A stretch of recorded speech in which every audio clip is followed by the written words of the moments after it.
Good morning and Jai Hind. I am Nutan Gupta sending video of chapter 4 The Wrong House from NVCB. Let's start with the starter.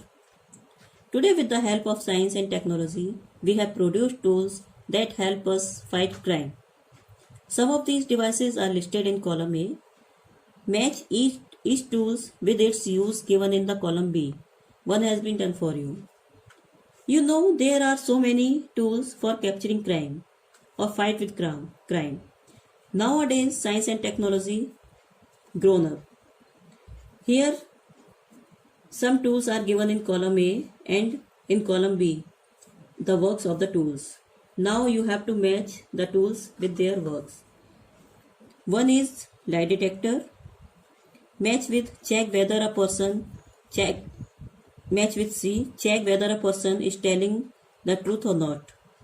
Number 2, computer records. Match with the B. Show proof of criminals' activities. 3, DNA test. Match with the D. Find the name of a person with the help of information got from the body cells.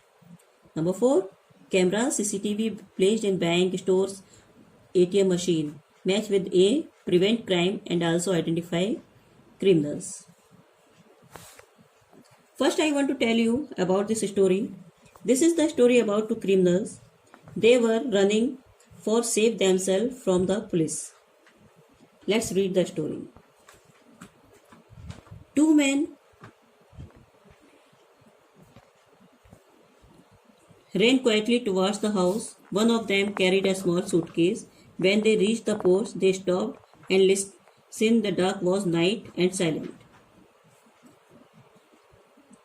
There were two men who were running with a small suitcase. They reached near a small area at the entrance of the house, which is covered by a roof. They stopped and tried to listen any voice is coming or not. The night of that day was very dark and silent. Next. One of the men took out a bunch of keys. They entered. By the light of the torch, they examined the room. It was a large living room. The furniture was covered. Dust lay over everything. One of them. Yes. They have the bunch of key, duplicate keys. And try to open the lock and they succeed in it. And they entered in the house. There was dark all the sides. So one of them opened his torch and started examining the room. Anyone is here or not? It was a large living room and all furniture was covered and everywhere spread the dust overlay everything. Well, Blackie, he said, look as if the family is away on holiday. They searched the house. There was no doubt the family was away. Now one of them started to speak. Well, Blackie, this is the name of a criminal. I think family was not here.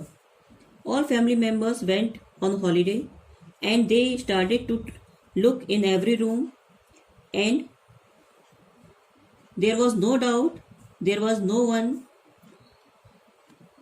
and the family was away.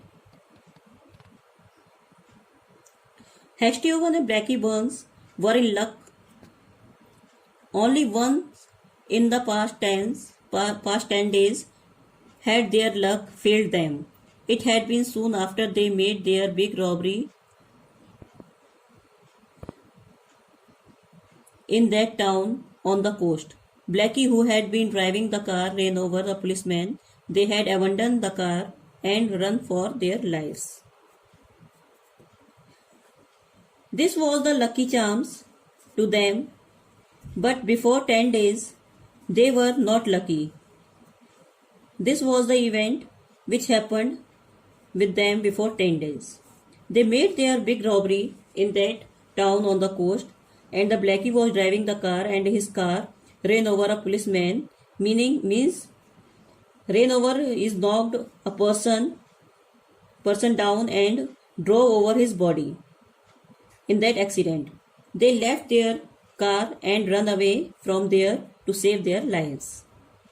Next, And now they were here in a strange town without a car, but they had a suitcase and $300,000 in it.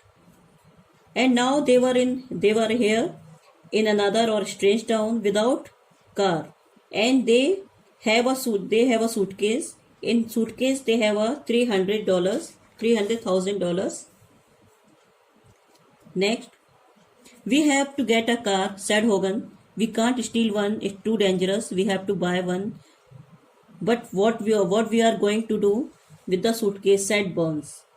Hogan said, now we have to get a car. We can't steal it that time because it will be dangerous for us. We have to only buy a new car. And Burns replied, okay, but now what we have to do with this suitcase? Next, hide it right here until we get a car. And so hide the suitcase. They carried it down the coal cellar and buried it in the pile of the coal. Just before dawn, they stepped out to say Blackie. Hogan remarked the name of the gentleman we are visiting in Samuel W. Rogers. They discussed we should hide it in this house until we get a car. So they hide their suitcase in that house. They carried it down the coal cellar, means an underground room used for storing things. And they hid the suitcase in the pile of the coal.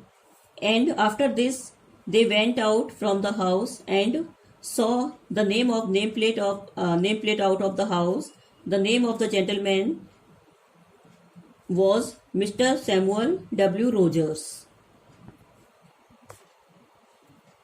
Shortly after the automobile showroom opened, Hogan and Vern had their car. They stopped the car a short distance from the house. Hogan got out and walked towards the house. 50 yards from the house, he stopped. The window were opened. The family had returned. The next day, they had gotten their new car from automobile showroom and moved towards the house where they hid their suitcase. They stopped the car a short distance from the house, and Hogan got out and walked towards the house, and they stopped before 50 yards from the house. What he looked, that window were open and family had returned. Then he went to the, let's read. Hogan thought quickly. Quick, he said to Burns, let's find a telephone. 10 minutes later, Hogan was consulting a telephone directory. Yes, there it was, Samuel W. Rogers, Plainview 6329. Then Hogan went to the Burns quickly and said, let's find the telephone. After 10 minutes, they find out the number of that house from the telephone directory in which all the numbers of the country state mentioned in the book and with address. And the next moment, telephone directory. And the next moment, later he was talking to Mr. Rogers. Hello, is this Mr. Rogers? Mr. Samuel Rogers? Yes, this is Mr. Samuel Rogers. And the next moment later, Hogan was talking to Mr. Rogers, and Mr. Rogers, Samuel Rogers replied, yes, this is the Mr. Samuel Rogers. Then Hogan cleared his throat. Mr. Rogers, he said in a sharp official tone, this is the police headquarters. I am Simpson, Sergeant Simpson of Detective Division. Yes, came reply. Then Hogan cleared his throat and said, Mr. Rogers, in a sharp official tone, this is the police headquarters. I am Simpson, Sergeant Simpson of the Detective Division. Then Roger replied, yes. The chief of the police, Hogan said, has ordered me to get in touch with you. He is sending me out with one of our men to see you. Then Am I in trouble of some kind? Asked Mr. Rogers. No, no, nothing like that. But I have something of importance to talk to you about. Mr. Rogers said, very well. And Mr. Hogan to continue, please keep quiet about this. Don't say anything to anybody. Hogan said to the chief of the police, you know, this is the order me to get touch with you. He is sending me out with one of our men to see you. Then Mr. Rogers asked, am I in trouble of some kind? Rogers said, no, no, nothing to worry. But I have something of importance to talk of you about. Said, very well, said Mr. Rogers, and they continue to with each other, and Hogan said that this is personal. Nobody, you have to not to close these things in front of anyone. Let's read again. Hogan explained his idea to Burns. Within 10 minutes, Sergeant Simpson and Detective Simpson were speaking to Mr. Rogers. Mr. Rogers was a small man. He was nervous and badly frightened man. Later, Hogan explained his idea to Burns, and within a 10 minutes, original Sergeant Simpson and Detective Johnson were speaking to Mr. Rogers. Rogers, who was a small and nervous, badly frightened man. Next, Hogan told Mr. Rogers the whole story. Mr. Rogers was delighted to be helped together. He and Hogan dug up the suitcase and took it to the living room and opened it. All the money was there safe.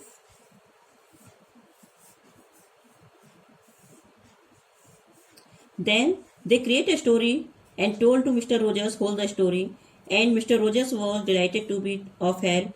Then both of them dug up the suitcase and take it to living room and opened it to check it that all their money was safe or not. Next paragraph. And now Mr. Rogers Hogan announced in his best official manner, Johnson, and I must run along. The chief wants report. We have to catch the rest of the robbers. I will be in touch. Then they were ready to leave, and Hogan said to Mr. Rogers in his best official manner, Johnson, and I must run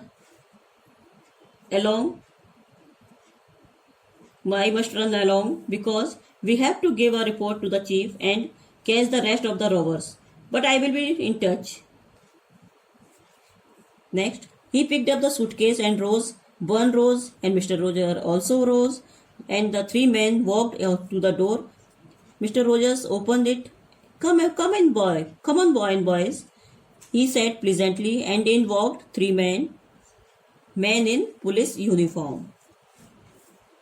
He picked up the suitcase and rose. Burns also rose. When he started to rise, and Mr. Rogers also rose. When he started to rise, the three men walked on to the door. Mr. Rogers opened it and said, come on in, boys. Men were in the police uniform.